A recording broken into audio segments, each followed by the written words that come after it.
everyone, and welcome to day 497 of Art Every Day Until I'm Happy. Tonight, I'm drawing Koraidon.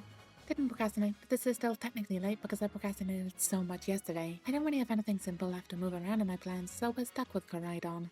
Koraidon is my favorite legendary, and so as you can probably guess by now, a redraw, and they're 174. Pretty significant for the time as it was the first piece I did on a larger canvas size. Up to that point, I was only drawing on small 400 by 400 canvases to give the slightly pixelated look that I liked, but I thought Koraidon had too many details to fit on a small canvas, so I drew them on a larger one.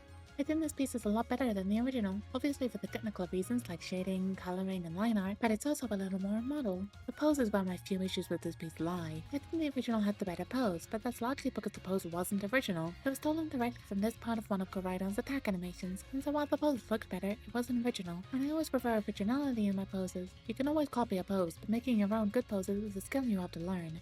I did realize while editing that some of the patterning the Koraidon has in the thigh is missing, but I'm tired and it's not super noticeable. It is kind of annoying though.